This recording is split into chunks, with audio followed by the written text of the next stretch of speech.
Trump campaign is now reaching voters online. You are seeing the President of the United States. Look at the lines.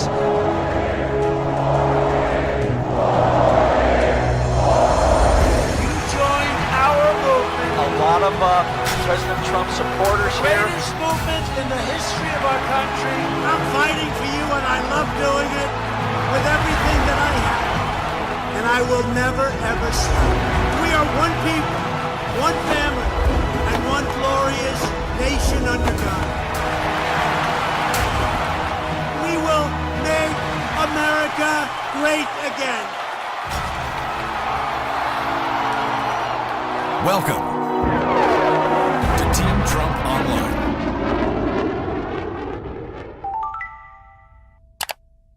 Hello and welcome to another edition of Team Trump Online's War Room Weekly, where we take a closer look at President Trump's excellent record of accomplishment on behalf of the American people and contrast that with Joe Biden's terrible record and his dismal ideas for the future. I'm Tim Murtaugh. I'm the communications director for the Trump 2020 campaign, and we are fortunate to be joined today by Senator Rand Paul from the great Commonwealth of Kentucky. Senator Paul, thank you very much for being with us today.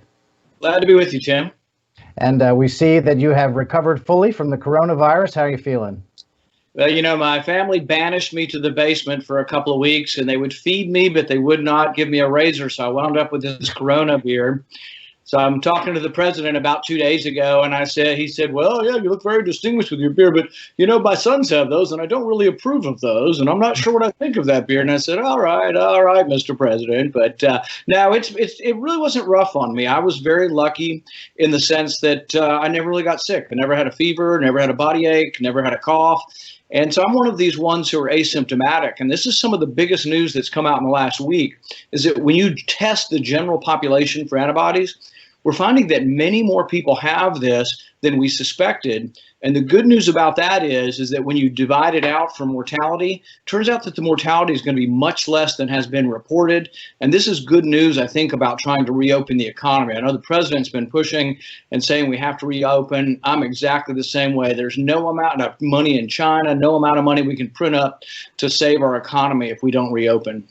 Yeah, that's exactly right. And the president makes the point that the American economy was never built to lie dormant for 3, 6, or 9 months at a time. And we certainly have to get the economy going again as soon as it is safe to do so in various parts around the country, probably sooner than other parts of the country. But look at it this way. For example, all that money that was given to small business was gone in 3 days.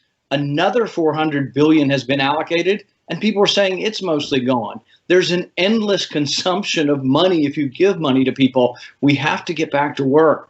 And so I think we're right to open. And the other thing I keep saying to people is one size doesn't fit all. New York City's had a calamity, and I don't discount that, and I wouldn't tell them what to do. But I live in rural Kentucky, and there are a lot of rural states that haven't had it as bad, and we're ready to get working again. Yeah, that's exactly right. And so the president and the Senate, folks such as yourself, are really on two tracks. One is to protect the health and safety of Americans, of course, but also to safeguard the economy. Let's talk about the healthcare angle, which is certainly something that you have been focused on for your entire adult life as an accomplished eye surgeon. And the president's opponent in this race, the apparent opponent, is Joe Biden.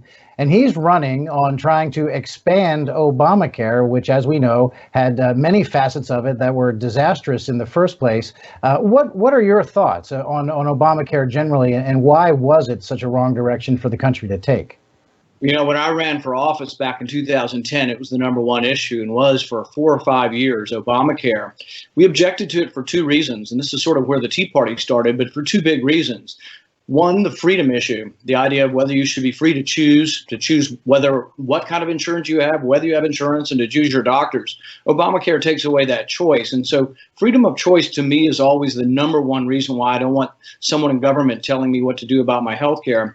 But the number two item is equally strong and even stronger for people who don't accept the freedom argument. That's the practical argument that just doesn't work, frankly.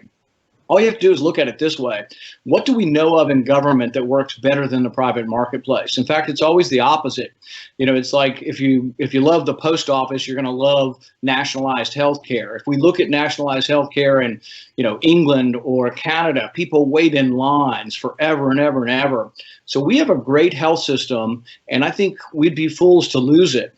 Now, there are problems. There were problems even before Obamacare, but one of the things I worked with President Trump on, and this is really, I think, the genius of President Trump, or one of his main attributes. Everybody else poo-pooed it. In fact, even the mid-level people in the administration were, oh, we can't do that, we can't do that. But I propose that we let small businesses join together to have association plans. This means instead of buying insurance by yourself, you would group together with people, and ideally, you'd group together with maybe 1 million people, and you'd have one purchasing agent, sort of like a co-op, and you'd be able to bid your prices down. Well, the president liked the idea. He kept telling all his people, make it so, because they kept nitpicking and saying, oh, we can't do this. It's never been done before. And this is where the president's good, because he acts like a CEO. He says, no, it's a good idea. I want it done. And we finally got it done in record time, and the Department of Labor signed it into being. And so now it is legal for many different sole proprietors, individual business owners, to join together. The Chamber of Commerce has facilitated this in many states, sometimes the Farm Bureau, sometimes different entities like that. But that way you don't have to buy insurance by yourself. But it also shows that we truly care about those who don't have insurance, but we also care about the cost. The Democrats just want to give it to you and say it's free and say, here's some money we printed up at the Federal Reserve, go buy yourself some insurance. And the price of insurance skyrocketed, and the price to the taxpayer skyrocketed. Through our plan, there's no taxpayer money. We just say you can organize collectively to try to bring prices down. And lo and behold, it's really working. We have some in Kentucky, there's some in Nevada, and it's spreading across the U.S. The Democrats, Biden and others, they've now sued in court to try to stop us. So they're basically suing to try to stop you from having the freedom to go to a big group like Sam's Club or Costco and buy your insurance. So there's a lot of things that we can. And the one mistake I think we've made as Republicans is giving in and giving the moral high ground to Democrats and saying, oh, they care more and all this stuff, about Obamacare and all the different conditions, when in reality, we have real practical solutions for lowering the price and getting insurance to people who've never had insurance before. Yeah, and so what you're talking about there with the people being able to group together is economy of scale, really, and greater freedom. And inexplicably, Joe Biden is now saying that one of the first things he would do would be to restore the individual mandate of Obamacare, which, of course, as we know, is a tax on people. And Joe Biden is actually proud of that. So let's hear from Joe Biden in his own words about this. I believe we have to protect and build on Obamacare. That's why I proposed adding a public option to Obamacare as I believe we have to protect, cover everyone. And I'm going to add a public option, a Medicare option for those who want it. So if you have your own private insurance, you've negotiated with your company and you have a good policy and you like it, you get to keep it. So we have definitely heard that before. If you like your plan, you can keep your plan. And those are the things that we heard about Obamacare, and they turned out not to be true. So the public option, Senator, I know it's something that you have considered and heard about and studied for a while. The Wall Street Journal very helpfully printed an analysis of that. And what it would do would be to really cause a death sentence for a lot of rural hospitals around the country. And it eventually crowds out private insurance, that insurance that people get through their employers. What's your take on the public option? Well, it's like most other, lies that we hear. If you like your plan, you can keep it was the original promise. But now this promise is if you like your plan, you can keep it, or you can get the government plan. It's really not going to cost anything. I promise you it won't cost anything. Right. Well, it's just not true. These things turn out to be very expensive. So we have to put them in context. Right now, Medicare, as we know it for senior citizens, is $35 trillion in the hole. Doctors and hospitals know this because every year we're forcing the prices that we pay doctors and nurses and hospitals is going down because there's not enough money. $35 trillion in the hole with what we have. And if you ask a hospital, do you make money off of Medicaid or Medicare? They'll tell you, well, we kind of break even, but if we don't have private insurance, we'd all lose money. And so really what happens is the rural hospitals are loaded up with Medicaid. They lose on every patient. Then they have Medicare. But if they lose private insurance, they won't make any money at all and they will go bankrupt. And to tell you the truth, this is one of the things that worries me most about this coronavirus sort of panic and pandemic, is that because we've forbidden elective surgery in our hospitals, which I think was a bad idea, our local rural hospitals, which were already in bad shape, are in worse shape. But if we give them more government pay, it makes it worse. The hospitals will go under. So we have to get the hospitals back started doing surgery and open for business again from the coronavirus. But we also would be foolish to put more government paying, or really essentially underpaying, patients in the hospital. Right. And so really the public option is a threat to rural hospitals all across the country, and obviously just a bad idea on its face. But fortunately for Americans, President Trump has a wholly different approach, comes at it from an exact opposite angle. And his approach is all about quality of care, choice, and affordability. So let's hear from the President of the United States. A good life for American families also requires the most affordable, innovative, and high-quality health care system on earth. Before I took office, health insurance premiums had more than doubled in just 5 years. I moved quickly to provide affordable alternatives. Our new plans are up to 60% less expensive and better. I've also made an ironclad pledge to American families. We will always protect patients with pre-existing conditions. And we will always protect your Medicare, and we will always protect your Social Security, always. The American patient should never be blindsided by medical bills. That is why I signed an executive order requiring price transparency. Many experts believe that transparency, which will go into full effect at the beginning of next year, will be even bigger than health care reform. It will save families massive amounts of money for substantially better care. So there you have the President of the United States, Senator, and I know you were likely in the chamber there that night. And there's a lot to like about the president's approach as compared to the Democrats and Joe Biden. You already mentioned allowing people to group together to get economy of scale. We talked about the individual mandate that the president got rid of out of Obamacare. There's a lot of things. The FDA getting drugs to market, giving patients some reason to hope for medicine that they have the right to try.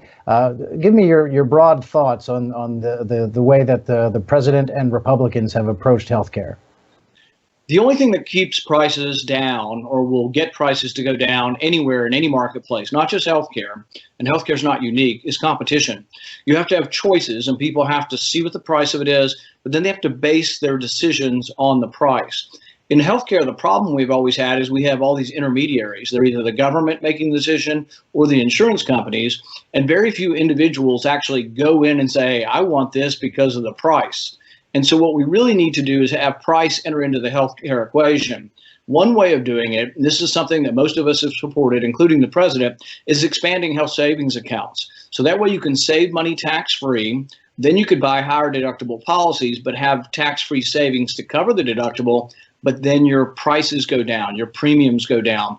If we did that, we could get a significant amount of the public that had expanded health savings accounts, then we'll get each consumer making choices, and that forces prices down, not only for health insurance, but also for drugs as well, for prescription drugs. So there's a lot of things that go along with our Republican philosophy of more freedom of choice, more competition that can bring prices down. Transparency will work. But I want to caution that transparency only works if you have choices. So if we put up all the prices, but nobody has a choice, it won't work. It's only going to work if we have choices. So it's very important that we not go to a government, public option or something where there's only the governmental choice, because governments really aren't very good at. In fact, government can be just another monopoly, and then they have to raise prices or incur debt. And the history of most government programs is they go on, they're underfunded, and then they beg for more money, or the prices have to go up. The classic example is a post office. They have a monopoly, and yet they can't make money. I know the president's been frustrated recently with the post office, but they can't make any money. We keep subsidizing them, and they can't make any money, even though they're a monopoly. So government is inherently inefficient, and what we need to do is we need to promote freedom for all, that the community will continue to help those who can't help themselves, but we really need freedom of choice and competition. And really, it's the essence of capitalism that we need, but we need it in healthcare also. Yeah, cautionary words for a complete government takeover of healthcare, which is exactly what Joe Biden and the Democrats have in mind. Senator, before we go, in the time we have left, I want to give you a chance to talk about some things that you do that many people may not know about. You still, in your home Commonwealth of Kentucky, and not just in Kentucky, but around the world, are still providing eye surgery free of charge to people who need that sort of treatment. Tell us a little bit about your good works there. Well, the first time I actually met President Trump was when I went to Florida to ask him to help one of our mission trips that we took. We did a mission trip to Guatemala, the first one I did back in 2013, and the president supported that financially out of his own personal pocket. And we went to Guatemala. We did about 200 cataract surgeries, maybe 220 in about a week. I've gone with the University of Utah and a team of surgeons. We also help to train the local surgeons. So it's not just the 220 cases we do over there, most of whom are blind before the surgery and can see again. We also help to train the surgeon that's there locally so he can or she can continue on with doing these surgeries. We've also gone to Haiti. The president supported that trip financially as well. And then we also do some things just around Kentucky. Even with more government involvement in healthcare, there still, frankly, are some people who can't travel the distance to go to a VA sometimes, or who don't have any insurance, and we still take care of them. We have about 4 or 5 spots around Kentucky where we do surgery. But to tell you the truth, there's a huge difference, and people need to get this in their mind. There's a huge difference between giving something and then having the government do it. People mistake that the government doing it is charity, and I'm not saying we won't have some government safety net, but there's a big difference to each individual who gives something back, because charity, voluntarily giving something, is important. And I think it's one thing we as a party don't emphasize enough, that we as Republicans are a very generous people. Americans are, but particularly Republicans are very generous in giving their time and wealth. And so many good things happen in our country. Salvation Army, you name it, Hotel Inc., all of these different charities, they're funded by capitalism and by the generosity of the American people. And that needs to be a big part of who we are. And we need to make sure that we don't sort of shuffle that aside and not really tell people and let people know that this is what a good community does, and it's what we believe in as Republicans. Well, Senator Paul, thank you very much for being with us today, and thank you for all that you do for the people of the United States, the people of Kentucky, of course, and as we were just talking about, people around the world. We really, really very much appreciate it, and thank you for joining us today. Thank you. Thank you. We'll be right back.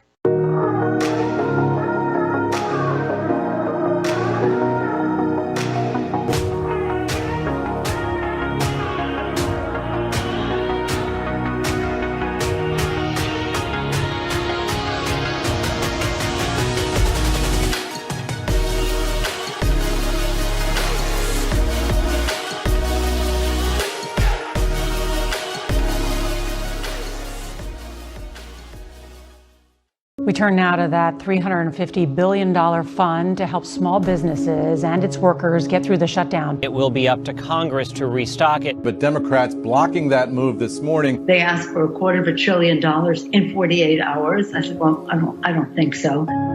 They objected, and I congratulate the Senate Democrats. Speaker Pelosi, what are you going to share with us from your home? Chocolate candy. Thousands have been forced to wait for hours at food banks all across the country. This is oh my chocolate, and then we have some other chocolate here. We just got it restocked with the ice cream.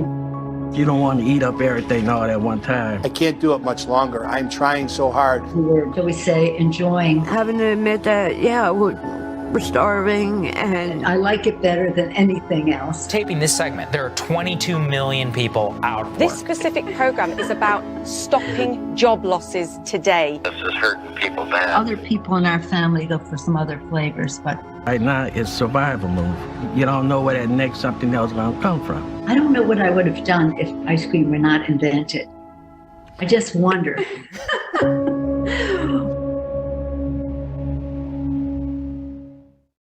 Welcome back to Team Trump Online's War Room Weekly. I'm Tim Murtaugh, Communications Director for the Trump 2020 campaign, and we are fortunate to be joined now by Jenna Ellis, Senior Legal Advisor to the President's campaign. Jenna, good to see you. Great to see you, Tim. Glad to join you tonight. And also joined by Mark Lotter, Director of Strategic Communications for the Trump campaign. Mark, good to see you again. Great to see you too, Tim. So let's talk about our favorite topic now, and that, of course, is the mainstream media and their reaction this week as the president announced a halt to immigration in the United States as part of the response to the coronavirus effort. As you know, the president has two very big responsibilities: to protect the health and safety of Americans and to safeguard the economy. And of course, halting immigration addresses both of those responsibilities. One, it protects the health of people by not allowing more infected people into the United States, but it also, most importantly, protects the jobs of Americans and prevents further competition and the depressing of wages as more competition is introduced to the workforce. Let's take a look at how the New York Times covered this week, shall we? Because as the New York Times played it, they reported, while numerous studies have concluded that immigration has an overall positive effect on the American workforce and wages for workers, Mr. Trump ignored that research on Tuesday, insisting that American citizens who had lost their jobs in recent weeks should not have to compete with foreigners when the economy reopens.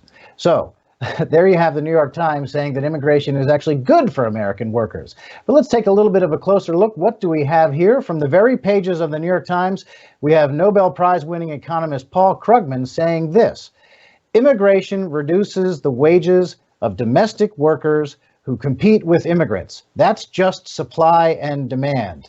That's Paul Krugman from 2006, and we have to presume that basic economic theory has not changed in the last 14 years, I would imagine. Here's a little bit more from Paul Krugman. While immigration may have raised overall income slightly, many of the worst off native-born Americans are hurt by immigration. That's again Paul Krugman from 2006. And so let me start with you, Jenna. This is not the first time that the national media has contradicted itself, all because their main obsession is to score political points against President Trump. What say you?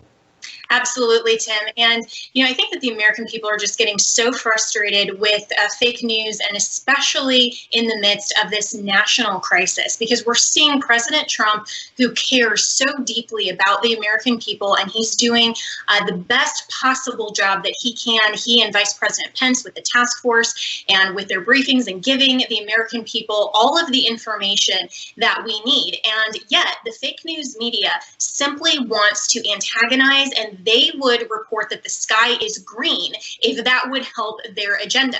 So this isn't journalism. It's not reporting. It's activism. And that's what the mainstream media has essentially become, is that they have partnered with the Democratic Party to simply hate President Trump, and they advance their narrative regardless of facts and regardless of reality. They are willing to contradict even themselves if it advances that agenda. And we've seen that in a variety of ways, not just through the coronavirus pandemic, but all the way since 2015, when they began hating President Trump because they knew that he would become the strong leader and president that he is for America. And so I really appreciate, Tim, that we as the campaign have the opportunity to do these War Room Weeklies, that we have all of the information available. We have the new app right now that everyone and all of our friends across the country can download, so that we as the American people can make sure that we're getting the very best content, the facts, and the truth directly from the campaign, directly from the president, so that we can filter out the fake news and that we don't have to rely on them to not do their reporting, but really just their activism. And I think it's a great thing that Americans are finally discovering the truth about the fake news media, and President Trump continues to highlight that. Yeah, and that is very much a part of our job here, is to punch through what the mainstream media is reporting about the president, because we know it's not trustworthy. And we've got an incredible situation here, Mark, where President Trump is leading the nation in the war against the coronavirus, and that's what it is. It's a war. And Joe Biden and the Democrats and much of the mainstream news media have decided to become the opposition in that war. And it used to be that in America, when we faced a crisis as a nation, we would unite together as Americans to face that. But that principle has clearly been discarded by Joe Biden, the Democrats, and the media. And with regard to the media, Mark, they've just got a knee-jerk reaction that they feel compelled. If the president says up, they've got to say down. I mean, isn't that the case? And it's sad. No, and we're seeing it play out every day. I mean, the mainstream media created this false ventilator crisis story and had that exposed just this week. And they have been called out for this false narrative that the president did properly manage this and that every person who needed a ventilator in the United States got one through this crisis. But then again, we've got so many other histories. They were wrong on the Russian collusion story. They were wrong about the Ukraine story. And even this week, they have been exposed, going back to the fake dossier, that it's actually been proven. And I'll give the mainstream media credit, at least one outlet for this, for exposing that the FBI knew that they were being fed Russian misinformation. They were being misled by Russia to create this fake news narrative, and yet so many of them went out and published it anyway. Now, in only hindsight, are they burying these corrections and being exposed for what they are? Yeah, and you can see that a lot of the times of what the news media has reported, with hindsight now, we can see that they were completely erroneous. You mentioned the ventilators, and I think a lot of times media were going with these high-end estimates of what states were saying that they thought they might need with ventilators, and then reporting those numbers as though they were fact, when in fact they were just estimates. And we see that New York has come in well under, about 1/10 of what they estimated they might need as far as ventilators.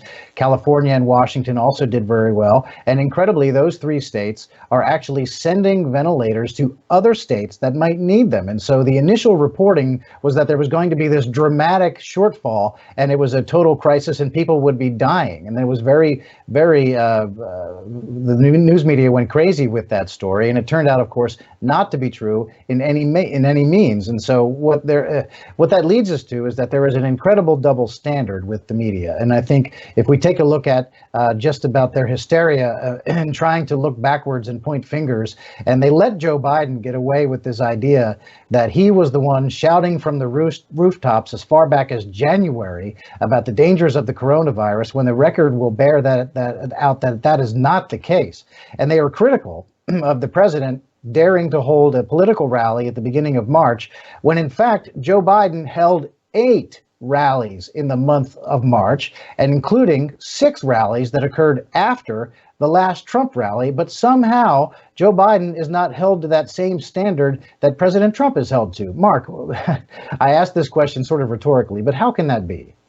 Well, and they're just trying to rewrite history to benefit their preferred political outcome. I mean, Joe Biden, who has been an apologist for China for many decades, saying that they were not a threat to the U.S. economy, not a threat to manufacturing jobs. Come on, man, they're going to eat our lunch. You know, those are the kinds of quotes that Joe Biden talks about China. And now all of a sudden, because it looks bad for Joe Biden, they're allowing him to create this false narrative that he's tough on China. Well, the only thing tough on China is the big check that Hunter Biden got from China as they were flying over there together on Air Force Two while he was vice president. There's nothing tough about China and Joe Biden.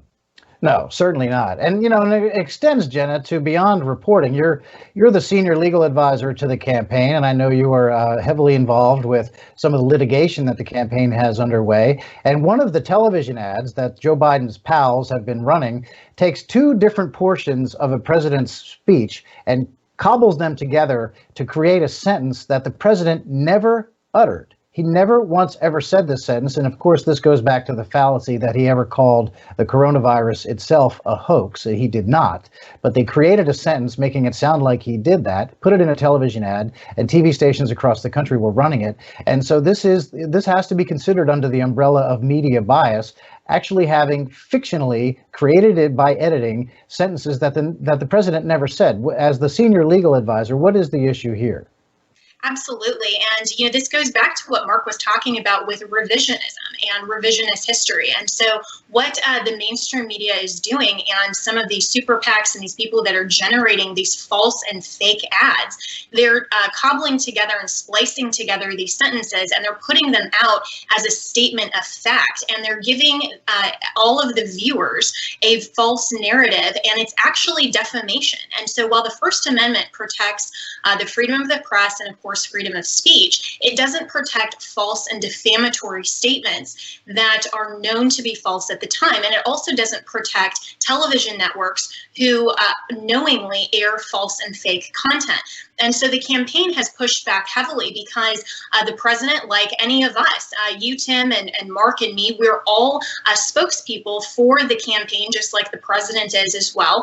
And so if the media takes any of our comments and twists them and manipulates them into a false and fake narrative and a statement that they know is provably false, then we can go in and we can litigate that issue and hold them accountable. And so the campaign has filed a lawsuit for the express purpose of holding the media accountable. And we've also sued CNN, the New York Times, and the Washington Post for statements of fact that were knowingly false in the cover of opinion pieces. They want to pretend that an opinion piece and an editorial shields them from false and defamatory statements. So we are hoping that we will see justice in the courts, and that these media outlets who want to shape this fake narrative will be held accountable, because the American people deserve the truth. And again, media and the press deserve to be held accountable when they are not putting forward the truth and in fact are pushing a false narrative.